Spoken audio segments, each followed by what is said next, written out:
Well, welcome everyone. I'm here to speak about self-sovereign identity on RChain. I'm Ed Eykholt. I'm from Pythia. I'm a managing director and one of the founders of Pythia, formerly known as RChain Holdings. And I want to give some background because a lot of folks are new here. I have to say I'm so excited about the amount of enthusiasm, the number of people here at this conference. Some of you are new. I've been with RChain and with Greg for 2.5, 3 years almost that I've known Greg, and the vision that RChain has is wonderful. It's correct by construction, based on the semantics of row calculus, and I think it's really going to change the world. And so I'm very excited to be here, and I'm very excited you're here as well. So why are we talking about self-sovereign identity? Why is that important for this conference? And the reason is because so many solutions depend on it, is one reason. So when Pythia looks at all of the possible companies that can start on RChain, build solutions for different industry verticals, the vast majority of them depend on a strong identity solution.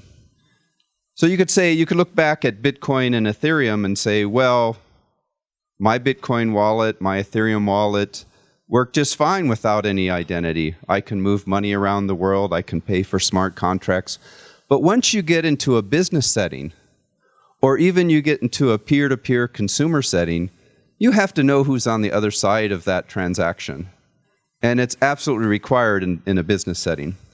So we at Pythia think of our opportunities and think how the ecosystem's going to grow on top of RChain in sort of horizontal layers, enabling layers, and vertical layers. So in the horizontal space, these enabling layers includes identity. And I have another diagram that shows this a little more fine-grained.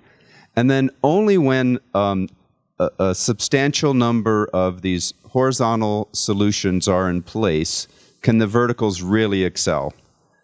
And specifically, when I look at identity and think about the early dependencies on that horizontal space, they come down to needing a cryptocurrency wallet, an identity wallet, and exchanges, and other things on this dependency graph. And there's a few more, but this will just give you a taste of how I look at enabling things. Now, these opportunities in front of us and what you have passion about, the companies that come to Pythia for funding, aren't necessarily going to nicely fit in one of these boxes. Oftentimes, they're going to do other things as well.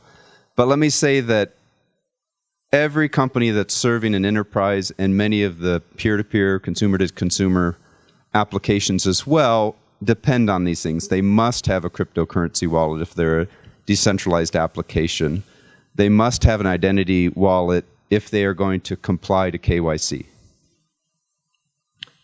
And a lot of companies care about identity.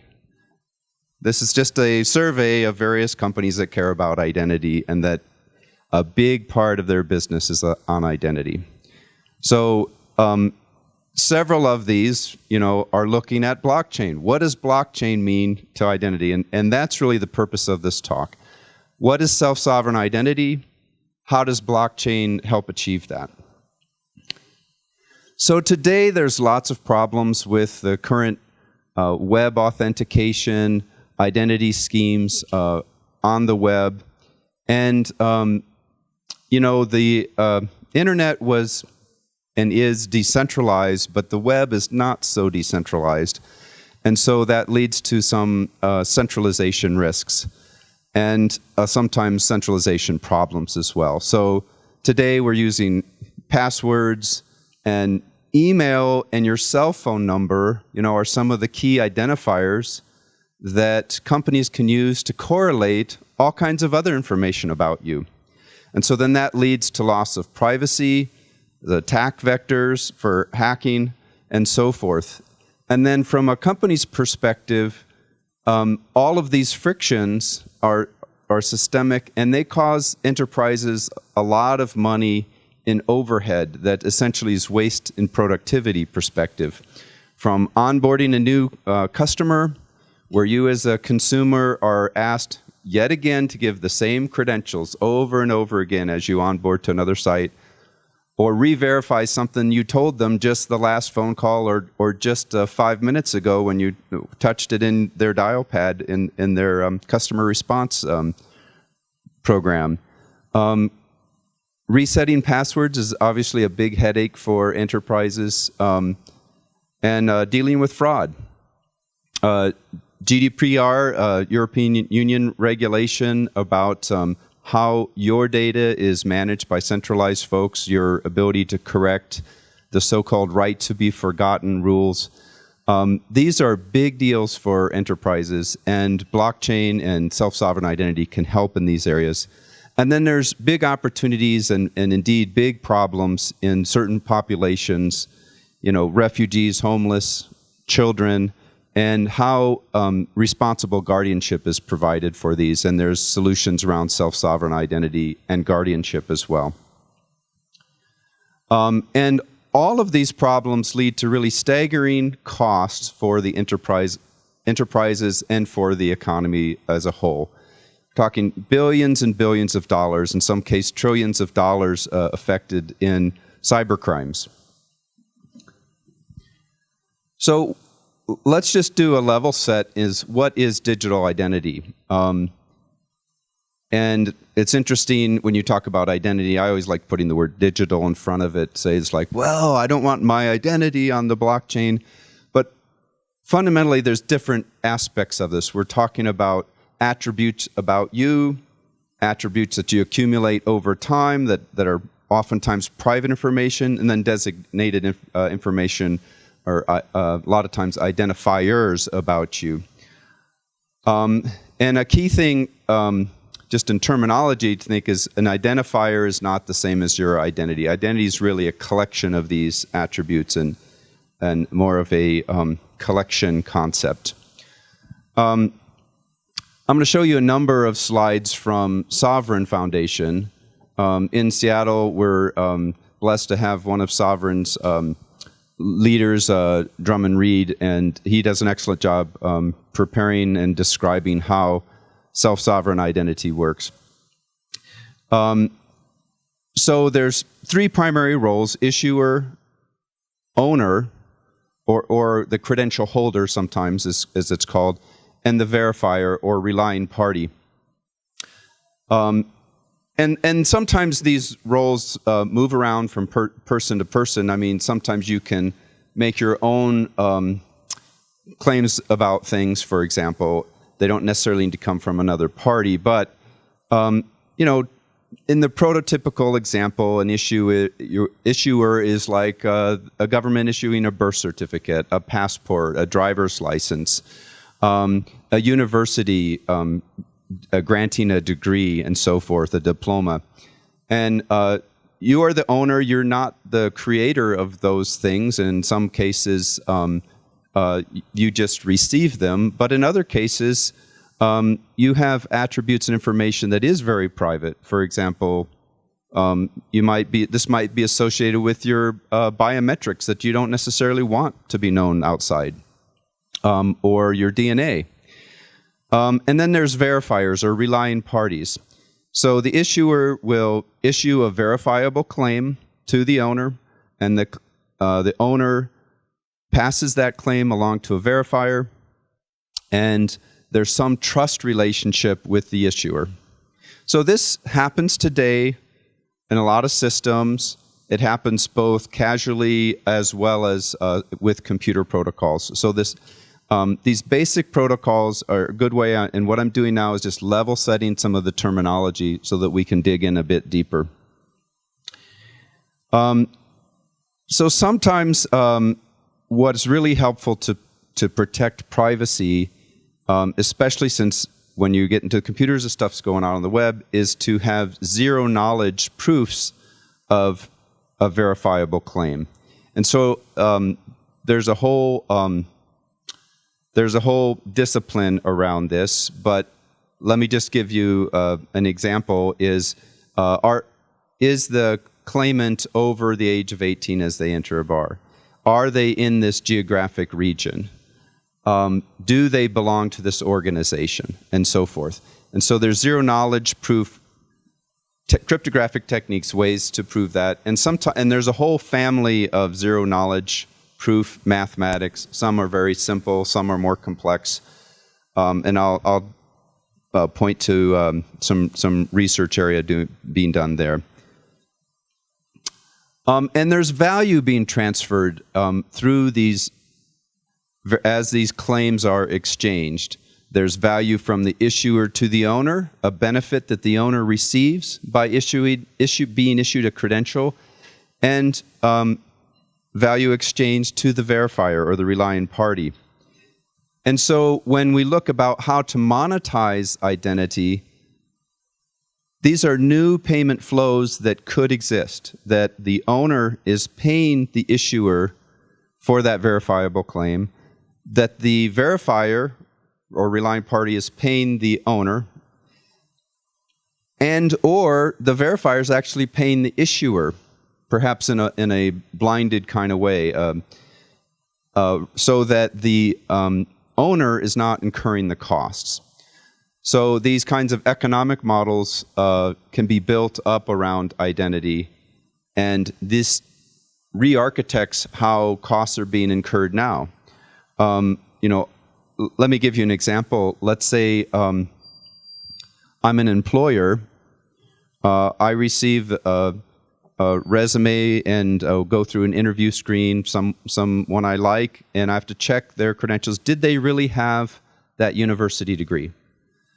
So I send an email to the favorite records person at the university. They research it. They send it. And so from a university's perspective, it's a cost center. They do that all the time. How could that be made more efficient? How could the university actually charge for that? Well, this kind of thinking is an example where self-sovereign identity can play into this and change the market dynamics. And it turns out blockchain has a really big role in this, and I'll explain why as we go through here. So first of all, let's think about how the connections are made. Yourself, you have many identifiers, and your peers, a given peer will have many identifiers. What you can do with blockchains and with self-sovereign identity is create unique identifiers for that pair, so that I create an identifier that's known for Chris. Chris creates an identifier that's known to me, and we establish a connection along those identifiers. Let's call them public addresses, or what we'll call in a moment decentralized identifiers. And so then with that information, especially with the private keys that go along, we can create a cryptographic secure channel between us. And so I will have a persona for Chris. Chris will have a persona known to me, and we'll use cryptographic symmetrical encryption, and we will essentially have a private VPN between us. Same thing with a company. If I connect with my hospital who's using these same systems, same protocols, we'll have a cryptographic connection between us, a way to exchange messages and so forth. And so now imagine when there's many of these and we're using the same techniques. Now we've created a whole new ecosystem that we don't have this honeypot of private information that's stored unencrypted, and trusted relationships because we know who each other are. Okay, now how does the blockchain fit into this? I'm glad you asked. So the blockchain fits into this, that there's decentralized identifiers for each of these agents, for the issuer, the owner, the verifier. In fact, there's many for each of those parties. So you as an individual and the identity wallet that you have to help manage your identifiers will have thousands of identifiers. These are known as DIDs in the self-sovereign identity community. And so an issuer will sign a claim. They will issue the claim about you. Let's say it's your diploma, or a claim, an attestation about your diploma. They'll sign it with their private keys corresponding to their DID. You as an owner will co-sign that when you go to your employer and say, yes, this is my diploma, and it was issued by Purdue University in Indiana.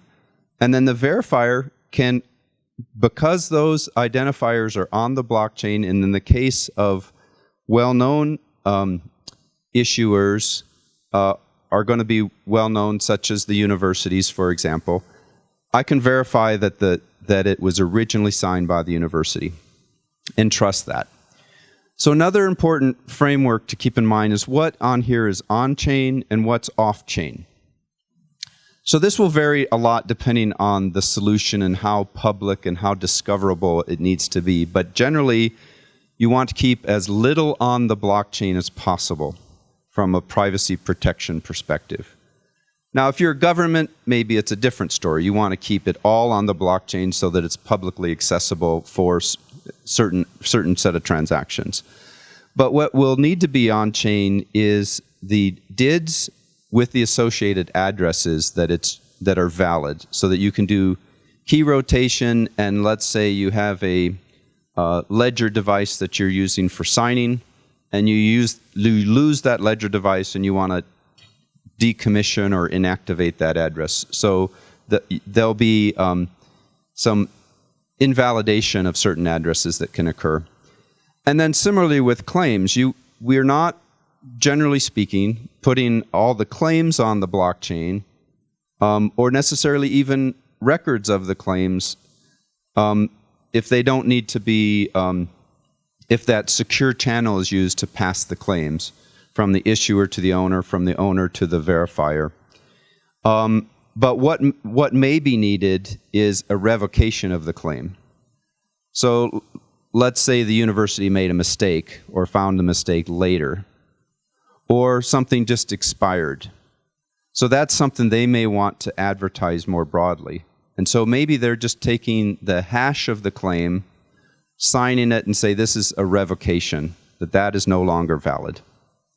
So that's an example of something that may belong on the chain because that needs to be broadcast for future use as that owner is passing around that same claim. So there's a lot of design in the ecosystem, in the protocols that have to be built around self-sovereign identity. But as this is adopted, there's a huge amount of customer benefits that address the earlier problems that I mentioned. From a business perspective, they're lowering the risk to the business of being hacked, of being impersonated for one of their users or their partners, better regulatory compliance, better user experience, better operational awareness and cost containment, and so forth. So all of this depends on wallets. I don't know how many were here earlier for Lawrence's introduction to Pythia and how we make investments and what we're looking for. But he mentioned several times the importance of wallets. So let's break down what's a wallet? What's in a wallet? And sometimes this term is used loosely, so I broke this apart to how I think about the major sections of wallets. First of all, what's key to a cryptocurrency wallet is key management, protecting your private keys, and making sure that addresses are either reused intentionally or not reused, right? In the case of Bitcoin, for example, there's hierarchical deterministic ways of essentially doing key rotation is a way to think of it. So there's key management and signing. Another requirement in that area is key recovery. And there's standards being developed around key recovery. Because if you can't go to the centralized institution and Facebook say, hey, I lost my password, I'm on a different machine, but I can access my email or I can get a text message, so please reset my password. Well, that's vulnerable, as we know, from SIM card porting to someone hacking your email and so forth. So then if a user loses a private key, how do they recover? Well, there's paper backups, there's other backups, and there's also social and guardianship models for recovery of private keys. Then there's cryptocurrency wallets. That's how we normally think of wallets in the cryptocurrency space, right? For payment, sending, receiving, look at history, sometimes putting aliases for other people's addresses, and then integrations with things. Integrations with blockchains, explorers, exchanges, fiat money, buy and sell. Okay, identity wallets have overlap with both of these areas. They have to also deal with private keys, signing transactions, and on most blockchains, including RChain, every transaction needs to be paid for. True with Ethereum, true with Bitcoin. And so there's needs to be a cryptocurrency wallet feature as well that's either paid by a service provider or that's in the same device, the same agent that's holding the other private keys. And so an identity wallet has the kinds of features that we were talking about on the previous slide around claims, credentials, which is a set of attributes, verification, revocation, establishing these connections based on persona, and so forth. And then there's another area that often comes up is to say, where am I going to store my private data? So if it's anything more than a trivial set of attributes, this starts to get into the realm of private data management or data wallets. And there's several cryptocurrency startups, blockchain startups in the data wallets and data exchange market too. So I put that right next to identity wallets because it often is going to require, the KYC if you want to share that data. So Lawrence mentioned during the last talk, for example, or reminded me of the market for healthcare records. So say I have my MRI study that was made. It's mine. I can share it.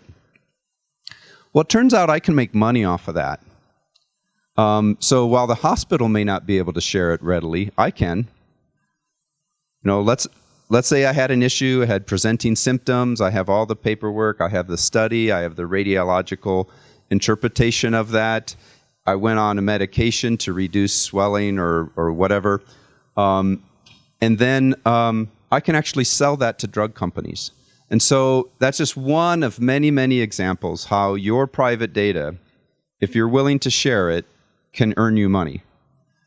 You can also subscribe to advertisers to say, I have these set of interests, and I'm willing to subscribe to advertisers to push me ads and to give me offers of things. So there's a lot of opportunity in there. So when connecting this to the opportunities around Pythia and wallets, you see many company ideas here already. Not just a simple wallet that only does send and receive of a cryptocurrency transaction, but each of these bullets, or several of these bullets, are kind of full businesses potentially. So there's several emerging standards around self-sovereign identity. There's the Decentralized Identifier spec. This is led by the W3C. There's a DKMS, which is a community called Rebooting Web of Trust, is working on that. There's DidAuth, which doesn't have a clear home right now. And there's W3C verifiable credentials or verifiable claims. And so how these protocols and developing standards work together is really exciting because we want to see various companies producing identity wallets as well as consuming and interacting with identities for an someone who relies on that authentication, that relies on those claims coming in, to follow these standards so that we get more interoperability across wallets, across vendors, and create a very interesting and healthy ecosystem. So Pythia's created a working group. This is our first of several on self-sovereign ID. And we have our inaugural members as Life ID, New ID, Sovereign, Trusted Key, Verify, and a gentleman named Dinas Yunus, who's got a lot of expertise at a large company. We're supporting interoperability across identity wallets by tracking and contributing to these standards, as well as the exchange of verifiable claims that don't yet have standards around them, but will at some point. And we're also doing things very specific for RChain, including identifying requirements. For the DID spec specifically, there's customization or a specification of how the DID spec will be applied to RChain.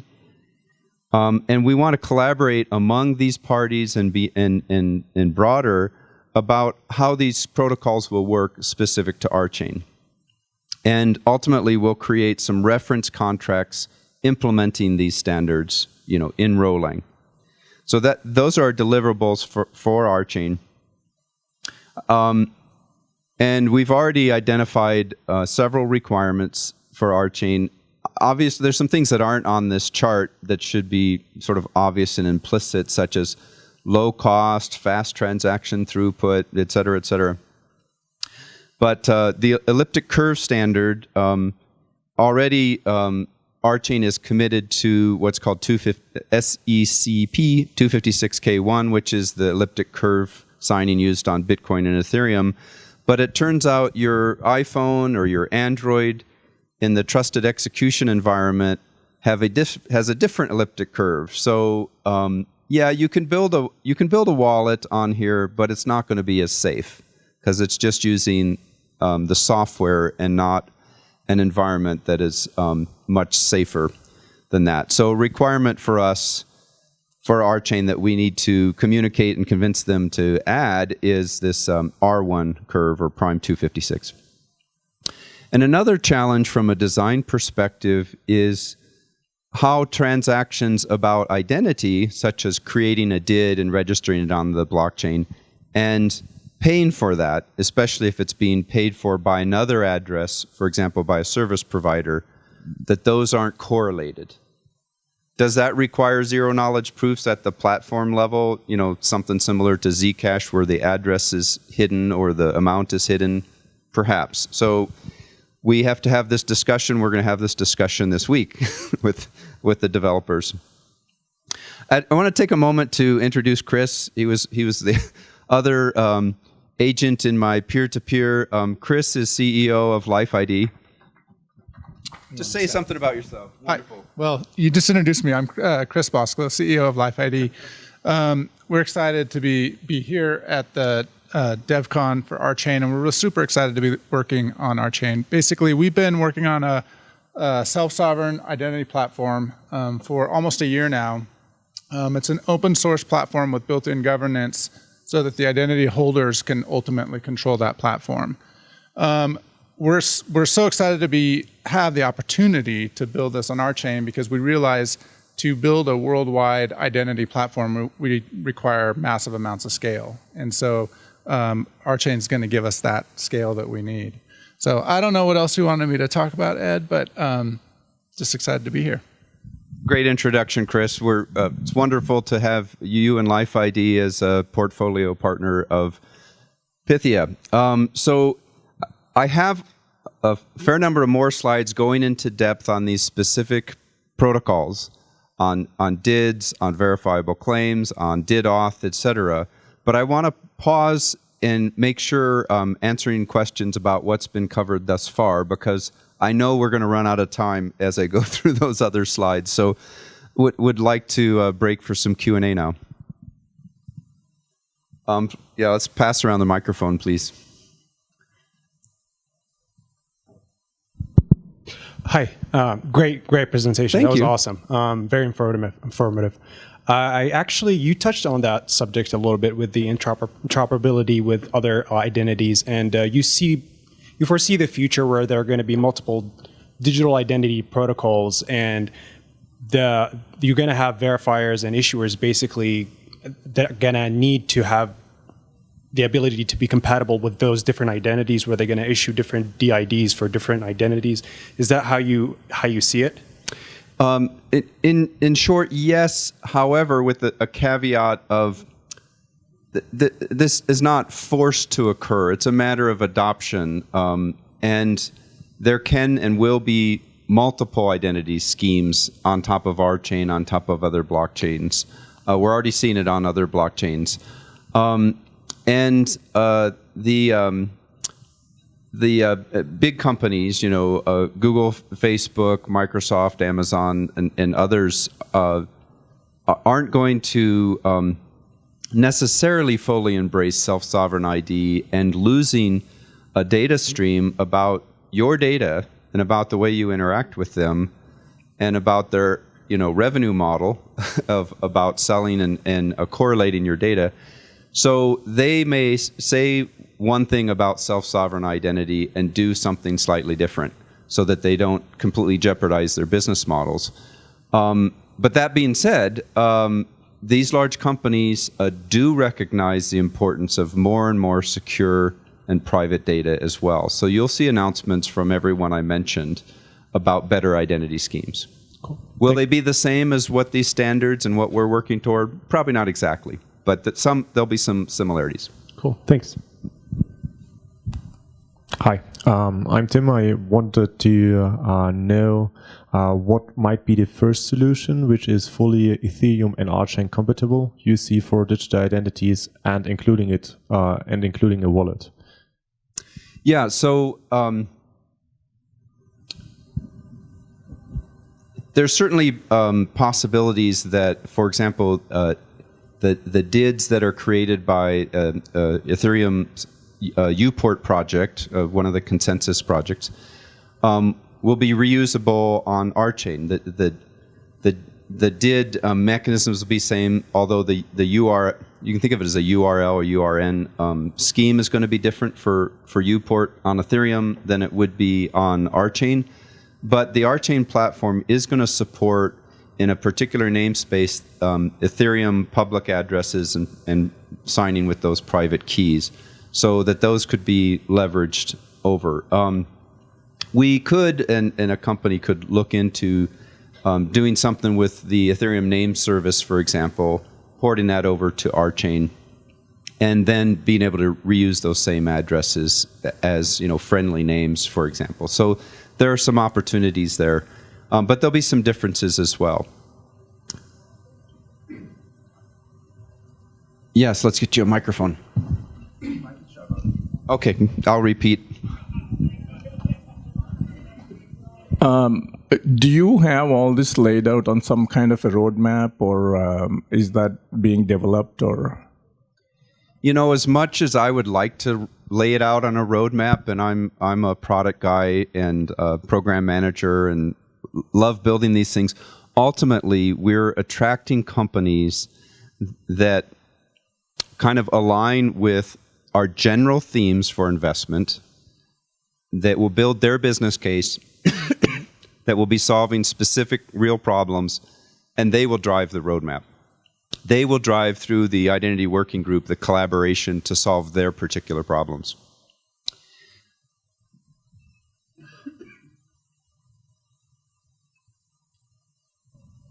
Thank you. Yeah. So basically, you're looking for companies that solve pieces of that puzzle or the big picture that you laid out. Right, Okay. right. All right, thanks.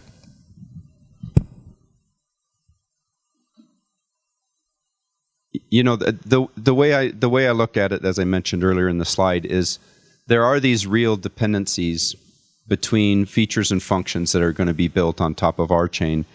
But it doesn't mean that they have to be, every company has to solve the general purpose problem for everyone else. They just have to pick enough a slice that they can address their problem, their customers' problems. From the group of partners you already mentioned, are there already any commitments to integrate on RChain? Well, as I mentioned, LifeID has a commitment to build on RChain. And we're not in a position to announce the others at this point, but they're all very, very interested in RChain. I'll say that much. And the area of wallets, both straight cryptocurrency wallets as well as identity wallets, is a really key area for Pythia. I'm spending a lot of time talking to these companies and doing diligence on them, and have a long list to follow up on. So we are far from done of investing in this area of cryptocurrency wallets and identity wallets, and companies that leverage those. And as Lawrence mentioned in the last, we're also referring companies that are addressing more vertical areas to companies like LifeID to say, okay, you're addressing this vertical, you need an identity wallet that is not in your wheelhouse, or you're more focused on this vertical, why don't you talk to LifeID? So we're also putting together partners to collaborate. In back, please. Yes.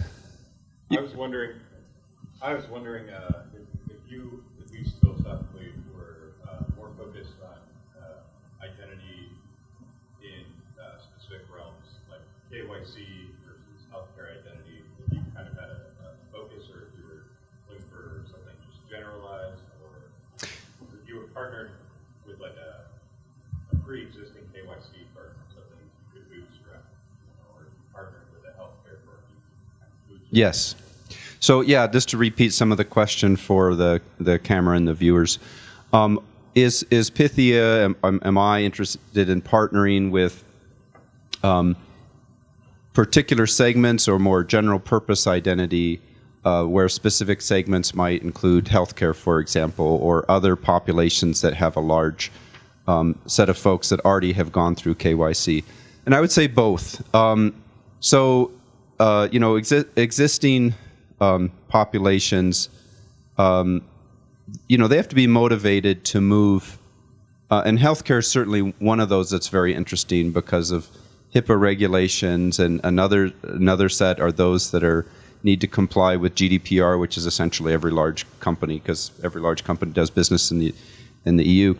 But certainly of interest to Pythia are companies that already have a large customer base, that are already solving that, and then they realize the incremental or some very transformative benefits of blockchain because they have a lot of trading partners, or because it'll streamline their regulatory compliance or accounting and all kinds of other reasons. So both. We're interested in new companies and existing businesses as well.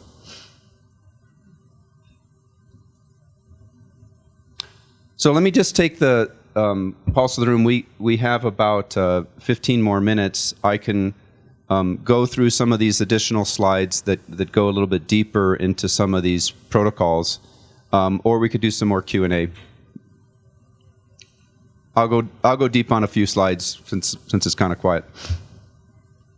And I'm going to fly quick through these, but it'll give you a taste of what the emerging standards are and the areas that they're addressing. So one is about decentralized identifiers. At some level, this looks like a URL or URN. And that middle section would be to a specific blockchain, and then there's an identifier that's specific to the blockchain.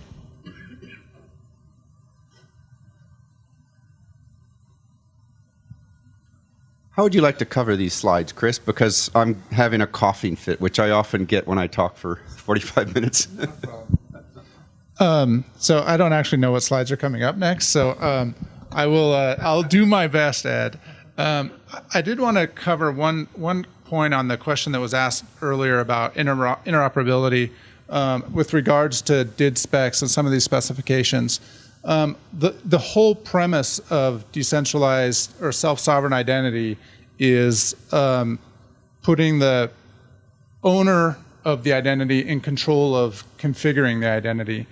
To pull that off across all of these enterprises, we have to have protocols that we all agree to use. And that's one of the things that the W3C is working on right now. As Ed mentioned, the DID spec, what we're walking through right here, is pretty much all but done. But it's only the first layer. The next thing we need to do after we standardize on how we talk about these decentralized identifiers are how do we incorporate them into the protocols we're using today, like WebAuthn is a protocol that's used the FIDO Alliance is just proposed for allowing you to log into websites using a public key. How do we incorporate DIDs into that so that the public keys that are used are public keys that users have control and are able to update all on their own? And then on the other side is the verified credentials. And this is where it gets, the whole model of self-sovereign identity gets not turned on its head, but really shown for the value that it has, which is each user with their own self-sovereign identifiers has issued to them verified credentials, as Ed talked about, like your passport, your voter registration, the fact that you worked at a particular place, your address. You possess signed credentials in your wallet to these things, and you present them to somebody that wants to prove some aspect of your life. Like if, let's say, you're renting an apartment and they want you to prove, at least I've signed 2 or 3 of these documents where I have to write a letter saying this employee works for us. They earn this amount of money because the person renting the apartment wants to make sure that the renter has the ability to pay for that apartment. Super easy to do with a verified claim. Completely removes the friction for the entire renting process. So that's just one example of how they can be used. So at the heart of this then is the decentralized identifier, these DIDs. And so what's defined today then, a couple of questions. You got to grab a microphone.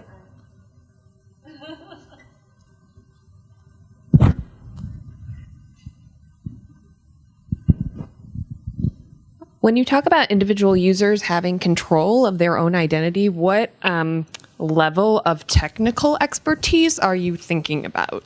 Yeah, so that is a great question because it's so funny. I brought this up. So this guy, I'm going to read it. I'm going to read it because I can't remember. So this guy tweeted today. You guys might know him. His name is Vitalik. One thing that needs to be a major priority for the crypto community is increasing usability and security of self-sovereign authentication models.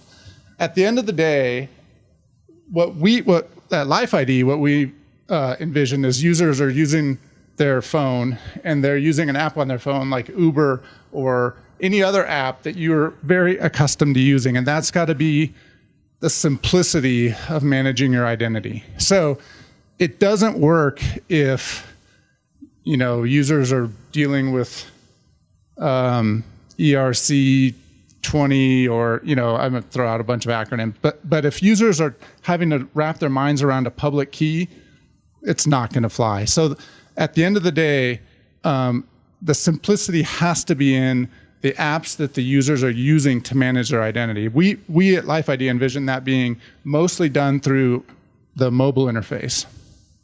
Does that answer your question? So I think the level of security and convenience is always a trade-off. And what the self-sovereign ID and blockchain cryptography more generally provide is a spectrum from I own my private keys. I'm the only one that's ever going to see my private keys, or maybe they're on a device that signs for me. And if I lose that device or if I don't have it properly backed up, they're gone. And the money associated is gone. My identifiers with it that I sign about claims are gone, effectively. Or from the clear other end of the spectrum, or let's say in the middle of the spectrum, is I trust my bank. I trust my attorney. I trust my sister. And they, let's say any one or any two of those three can help me recover my ID. Okay, that's another model. And then, I guess I went all the way to the extreme. So, and then there's the other is guardian models, right? For a child, for a refugee, where their identity, let's say their biometrics or their, you can think of them as their Facebook or LinkedIn credentials, are controlled by their parent and the kinds of backups by them. Or in the guardianship model for refugees, they're controlled by that health organization or by the state. So there's self-sovereign ID allows for this gamut from completely controlled yourself to guardianship models. There was another hand. Was there another question? Oh, no, that was stretching. Okay, sorry. And so the way that it will work, and the reason the blockchain is so foundational for that part of it is those recovery mechanisms that the user would use leverage smart contracts, and that's where the self-sovereignty comes into play. So instead of it being Facebook, and I convince Facebook that I am who I am to get my password reset, you set up a smart contract and identify, either your attorney if that's who you want to trust, or your bank if that's who you want to trust, and then you can, using an app, show up at the bank to prove who you are, and they will reset your cryptographic keys that you're using. So, I don't know what you want me to say about DKMS. I was just sort of responding to DKMS is the standard that's evolving around key recovery. Correct. It's pretty new. In fact, I would argue it's the one area that there's not a lot of discussion going on amongst the identity participants about how to do the key recovery in a uniform way. This is still one area where each identity provider is looking at it and coming up with their own solution. So we're just now starting to see people talk about how do we standardize key recovery. So we're probably a year or two away before we'll see that come into play at a more standards level. I totally feel like I'm flying blind. So you ready to take it over? Yeah, my coughing spit has spat. So an important aspect of how this ecosystem will work is around not just standards, but things in terms of computer protocols, but also legal frameworks and agreements between companies, service level agreements and so forth, around adoption of the protocols, adoption of conventions between issuers, holders, and verifiers. How's the payment going to happen? When I receive a claim, do I pay you? Do I pay the issuing authority? And so those are real world contractual kinds of agreements and frameworks. And so this is also an important part of the adoption. And I just wanted to just show you the same diagram around sort of a more conventional, a government or university as an issuer of a credential, of how this might look in the case of refugees, just to sort of stretch your mind a little bit, where we have a guardian relationship over a refugee or a child, and then the credential might be a biometrics service and how the biometrics are encoded, as essentially that's the claim. So if I want to claim who I am, those are my biometrics that are held by the issuing authority and went through that onboarding process with that individual. The guardian is who holds those and keeps records of the name associated with the biometrics and so forth. And then eventually that's turned back over to the individual as they get on their own feet. So it's the same model, though. Just the actors are slightly different. So we'll take a few more questions and then wrap up. Anything additional? I have a follow-up question to my previous question. Awesome. So what, and maybe this is, there might be a few different answers to this. What do you view as being the main value add of these self-sovereign identity systems? And in particular, it seems to me that there might be like a large swath of the population for whom self-sovereignty is not actually a value add from this type of system? It's certainly a decision. There's cultural aspects around it, and it will work differently, I think, from an adoption perspective in different countries and populations. So, for example, in India, right, they have a national ID system called Aadhaar, that their primary rollout was to address corruption happening at different levels of businesses and government. And I believe it's on track to do that. But as a side effect, they took privacy from, millions and millions of people, in essence, because now they have much less financial privacy, for example. And that'll be really interesting in the out years how that plays out. Many people believe that that was a mistake, even though it probably did significantly lower the corruption kinds of that occurred. In the United States, for example, these big identity providers won't change overnight. Government doesn't change overnight.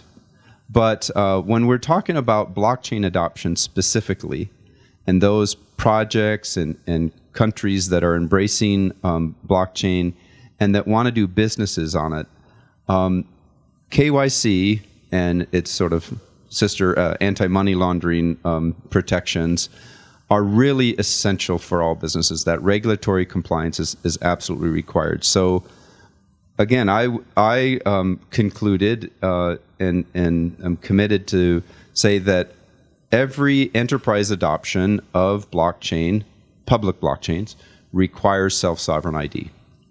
So it's kind of a rhetorical question. How big is the opportunity for public blockchains? It's gigantic. You're welcome. Other questions?